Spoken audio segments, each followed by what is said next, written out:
The morning after my wedding, my husband asked, "Do you mind if my girlfriend stays for breakfast?"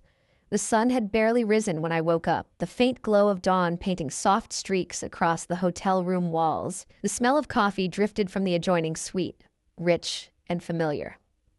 For a moment I smiled. My husband Daniel was already up. He'd always been an early riser, calm and predictable, safe. Yesterday had been perfect, or at least it looked that way in pictures. The white dress, the vows whispered beneath chandeliers, the laughter that followed the champagne toasts. But behind my smile was a subtle hum of unease, something I couldn't name. When I stepped into the kitchen, Daniel was sitting at the table, scrolling through his phone. He looked up with that same polite half-smile that once made me feel like the only person in the world. "Morning," he said casually, without looking away from the screen. "Hope you slept well." I nodded, still half dreaming. My throat was dry. The wedding ring felt heavy on my finger. Then he said it. "Do you mind if my girlfriend stays for breakfast?"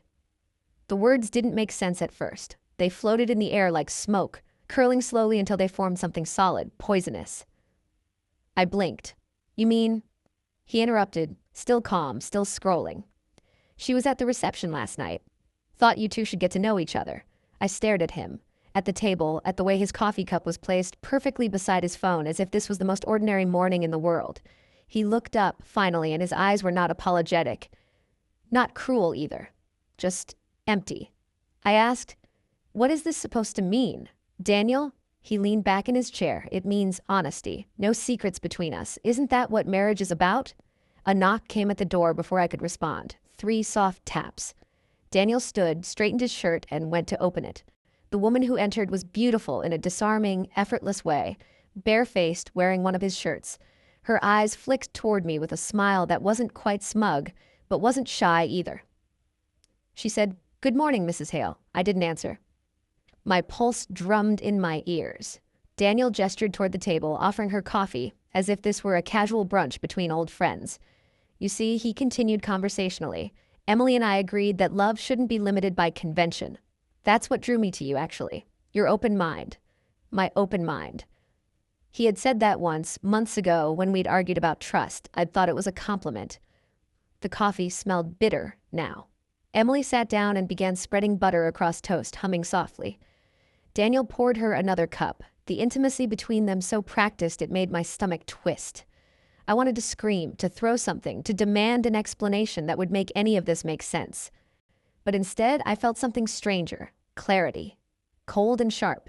I said quietly, "I'll pack my things after breakfast." Daniel looked startled for the first time. "You're leaving?" I met his eyes. "You asked for honesty, Daniel. Here it is. I'd rather eat alone than starve on someone else's idea of love." Emily's humming stopped. I stood, walked to the door, and didn't look back. The sunlight was brighter outside, painfully so. My wedding ring caught the light as I slipped it off and left it on the hallway table. Behind me, I could hear Daniel's voice through the closing door, flat, distant, confused. But I didn't listen, because for the first time since saying I do, I actually meant it. I do choose myself. Morning after trilogy. The sea talks at night. It presses against the walls of my rented house, whispering like an old friend with bad news. It's been 3 months since I left Daniel. Sometimes I still wake up reaching for the empty side of the bed before remembering that I'm alone, and that this quiet is what I wanted. The locals here in Windmere Cove don't ask many questions. They just nod politely, assume I'm recently divorced, and let me disappear into their small, gray routines. I work part-time at the Seaside Gallery. I clean canvases, label exhibits, and smile for tourists. No one knows who I used to be, and I like it that way. Until the letter arrived. It was waiting at my door early one morning, pale envelope, no stamp. Inside, a photograph. Daniel and Emily, sitting in our old kitchen. Coffee steaming. The third chair, the one I used to sit in, pulled out, waiting. On the back, written in Daniel's neat handwriting, "She misses you." I stood there for a long time, the waves hissing beyond the window, the photo shaking slightly in my hand. I'd blocked their numbers, deleted their names, and moved halfway across the country. But Daniel had always said distance was a temporary illusion. He'd been right about too many things. I should have burned the picture. Instead, I slid it into the drawer beside my bed. That night, I dreamed of breakfast. The clink of silverware, the smell of toast, Emily's laughter echoing like a broken song. When I woke, the photo was on the pillow beside me. I started locking my doors twice after that. 3 days later, she came. I was arranging prints at the gallery when the bell above the door rang. I looked up and froze. Emily stood there, same blonde hair, same calm, unreadable smile. Only her eyes were different. They looked afraid.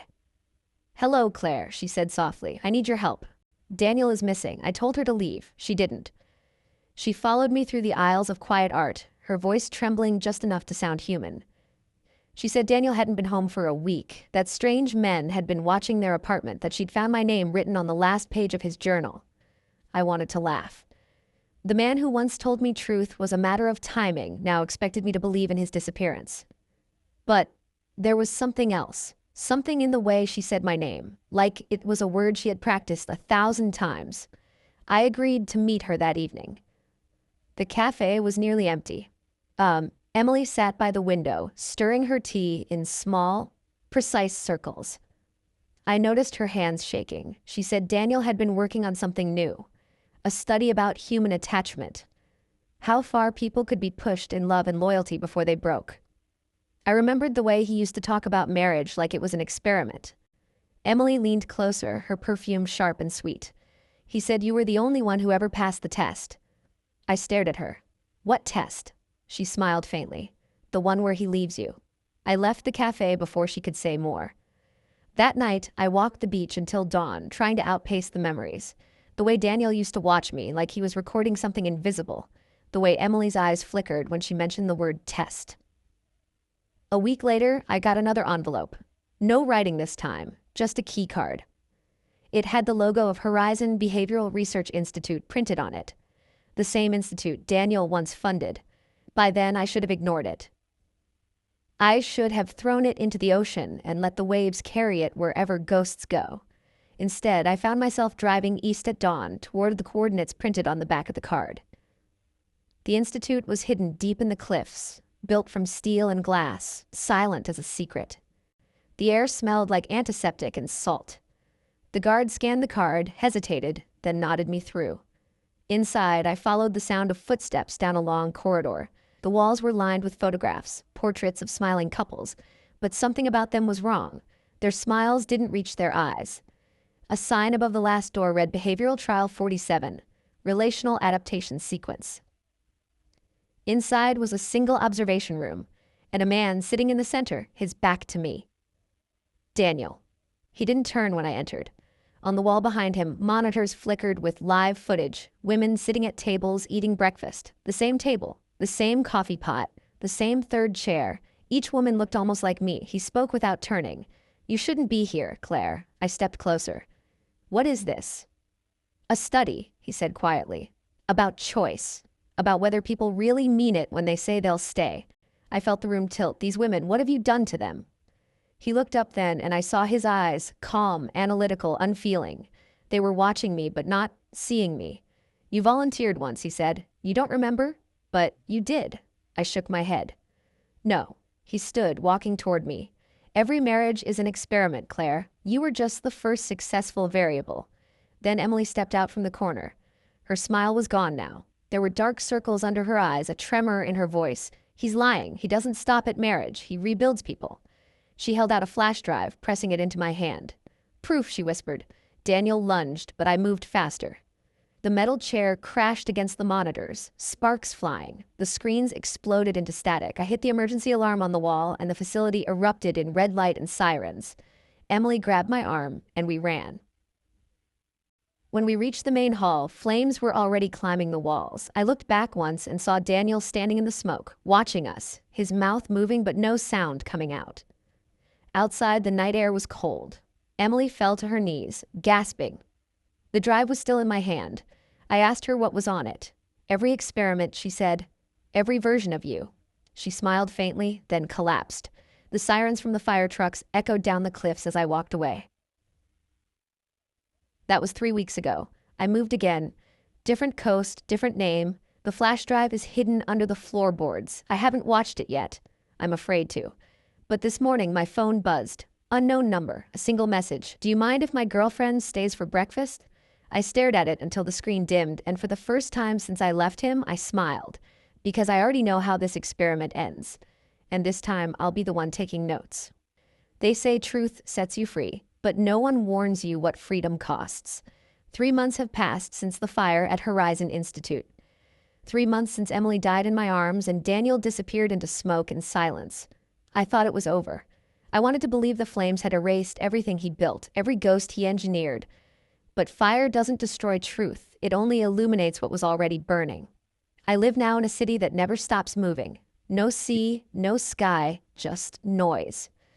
The anonymity helps. I work nights as an archivist, surrounded by old files and forgotten stories. I thought if I lived among other people's secrets, mine might fade.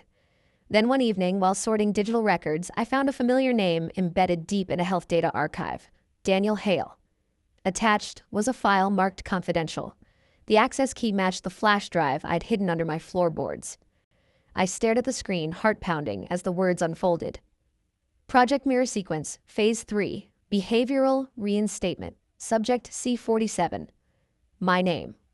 My mind froze, then splintered. The file listed every session I'd ever had with Daniel, not just our therapy notes or experiments. Conversations, dreams, heart rate logs, neural patterns mapped in color-coded graphs, every emotion, every lie, and at the bottom, a line that made my breath catch. Subject C47 demonstrates full reintegration capacity. Recommend final evaluation at Mirror House facility. I didn't know whether to scream or laugh. After everything, he still had one more layer, one more cage waiting for me. But I'd learned something from Daniel. When you want to destroy an illusion, you don't look away. You stare into it until it cracks. So I found the address. It wasn't called Mirror House on any map. Just an abandoned rehabilitation center 2 hours north, swallowed by woods. The locals said it had been empty for years. They were wrong. When I arrived, the building looked half alive. Light flickered behind dusty windows. The front door was locked, but the keypad still hummed with power. I typed in the access code printed on the old file. The door clicked open. Inside, the air smelled of bleach and rain. The halls were lined with mirrors, hundreds of them, old, warped, some cracked down the middle. My reflection followed me in fragments, each piece slightly delayed, slightly wrong. At the center of the main hall stood a control terminal. A single monitor glowed. Welcome back, Subject C47. I touched the keyboard. Another message appeared. Initiate self-recognition protocol? My pulse raced. This was it, the final experiment. I pressed yes. The mirrors around me flickered to life. Not glass anymore, but screens, each one showing a version of me. Younger, older, smiling, crying, furious. Every emotion Daniel had studied, every personality he'd cataloged, they all spoke in overlapping whispers. You loved him. You feared him. You let him in. You let him rewrite you. Their voices rose into a single question. Who are you without him? I closed my eyes. The air vibrated. Then another voice came. Steady, calm, familiar. Daniel. He said my name like an experiment he was still running. He said the fire had been necessary, that Emily was never supposed to die, that I was supposed to return on my own. He stepped from the shadows behind the mirrors, face pale, eyes gleaming with the same cold fascination as always. You survived, he said. That means the program worked. I turned toward him, every reflection mirroring the motion like a ripple. You turn people into data. He smiled faintly. I turned love into science. There's a difference. No, I said. There isn't. He gestured to the mirrors. Each of these is you, Claire. Every version I built. Which one do you think you are now? For a moment I felt the pull, the old gravity of his voice, the way he could make madness sound like logic. But then I remembered Emily's shaking hands, the faces of the women on those monitors, their hollow smiles. I stepped closer. Maybe I'm the one you didn't plan for. He frowned. The nearest mirror sparked as I pressed the flash drive into the terminal slot. The data on it was encrypted evidence. Every file Emily had given me, proof of what he'd done. You can't expose me, he said. The world won't believe you. I smiled. They don't have to believe me. They only need to see you. I hit execute. The mirrors lit up at once, broadcasting the files, the footage, the experiments, streaming across every screen in the facility. Daniel's words, his tests, his recorded manipulations, his truth projected onto every reflective surface. He lunged for the terminal, shouting. But I was faster. I pulled the main breaker. Sparks cascaded through the wires, catching on the dust. The mirrors shattered in a chorus of glass and firelight. I ran through the collapsing hall to the smell of burning circuits thick in the air. Outside, the night split open with sirens. Someone had triggered an alarm. I turned back once and saw Daniel framed in the doorway, the flames reflected 100 times in the fragments around him. He looked at me like he finally saw the one version he couldn't control. When I reached the tree line, I could still hear the building cracking apart. It's been 2 weeks since Mirror House burned. Investigators found evidence of illegal experimentation and dozens of unregistered participants. Daniel Hale is officially missing, presumed dead. The files I leaked to the press spread fast. Some called it a conspiracy, others a breakthrough, but none of them understood what it really was. A man trying to engineer love by removing choice. They'll never know how close he came to succeeding. I've kept one mirror from the facility. It hangs by my window now, plain, harmless. Sometimes in the half-light before dawn, I think I see movement behind the glass. A flicker, a smile. Maybe it's memory, maybe it's him, but I don't look away. Because freedom isn't about forgetting what broke you. It's about watching it burn and not mistaking the fire for warmth. This story, as unbelievable as it sounds, is not just fiction. It's inspired by real events, fragments of interviews, private case files, and testimony from one of the surviving participants of a behavioral study that was quietly shut down years ago. Names, locations, and certain details have been changed for protection. But the core of it, the manipulation, the experiments, the blurred line between love and control, all of it happened. If there's one thing to take from Claire's story, it's this. Sometimes the most dangerous experiments aren't done in secret laboratories. They're done in relationships, in the quiet places where trust becomes obedience and affection becomes data. Thank you for watching. If you'd like to hear more true life stories, let me know in the comments. And remember, sometimes what looks like love is just another experiment waiting to begin.